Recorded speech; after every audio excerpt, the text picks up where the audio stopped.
Tension नका घेऊ, हे माझंच घर आहे. तुम्ही म्हणतात ना की बायकांना घरी काय काम असतं, त्यांच्यासाठी हा स्पेशल व्हिडिओ आहे. हे बघा, तुम्ही ऑफिसला जातात, मुलं शाळेत जातात, त्यानंतरून असलेली कामं तुम्हाला आज या व्हिडिओतून दिसेल. किचनमध्ये हा एवढा पसारा आहे, इकडे कपडे धुवायची बाकी आहे आणि बेडरूममध्ये हा एवढा पसारा घालून ठेवला आहे. आता तो आवरायचा तर आम्हालाच आहे.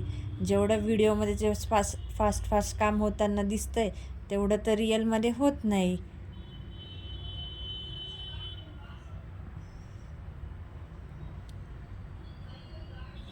आणि एवढं रिअलमध्ये झालं असतं ते आम्हाला रोबोट म्हणूनच घोषित केलं असतं तुम्ही लोकांनी तर. फायनली इथं बेडरूमची सगळं साफसफाई झाली आहे. आणि हा टेडीचं तुम्ही बघता, या टेडीची जर लिंक पाहिजे असेल तर कमेंटमध्ये लिंक टाईप करा. अगदी हा 300 रुपयाचाच आहे. चलो हम किचन में जाते, किचन मध्ये गेल्यावर इधर देखो उधर देखो, कचरा ही कचरा, साफ तर हमें ही करना है, तो फिर चलो. तर मी इथे आधी खालचं सर्व पसारा आवरून घेतला. मला हे भाजीचं स्टँड जे आहे ते धुवायचं होतं, म्हणून मी आधी ते सर्व रिकामं करून घेतलं आणि मग ते खोलून सर्व धुवायला घेतलं.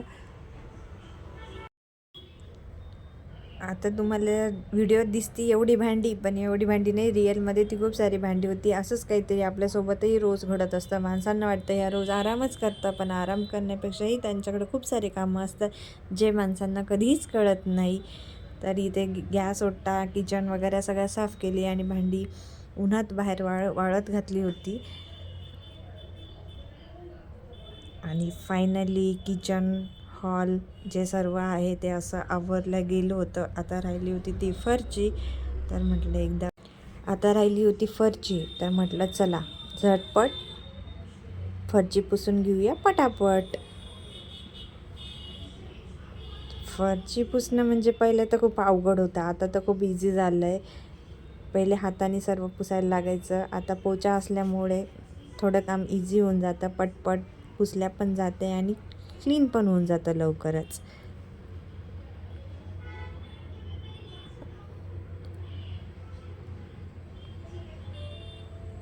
बाकीची कामं तर आवडली होती, तर राहिलं होतं धुणं काय एवढं नसतं आमचं, पण मग ठीक आहे, काम तर ते करायलाच लागेल.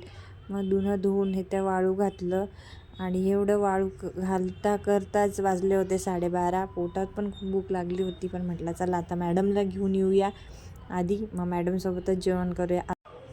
असं पण परिशाळेतून आल्यावरच आम्ही दोघी सोबतच जेवण करतो रोज. आज तर सोमवार होता त्यामुळे घेतली खिचडी, त्यावर मारलं लिंबू आणि मस्त गरमागरम खिचडी म्हणजेच फराळ करायला घेतलं. आणि त्या सोबतीला होती केळी तर आमच्या परी मॅडमची फेवरेट आहे. इथे संध्याकाळच्या वेळेला थोडं बाहेर जायचं होतं म्हणून ड्रेस चेंज करून चहा घेतला. आम्ही बाहेर गेलो. मला ब्लॉग आवडला असेल तर सबस्क्राईब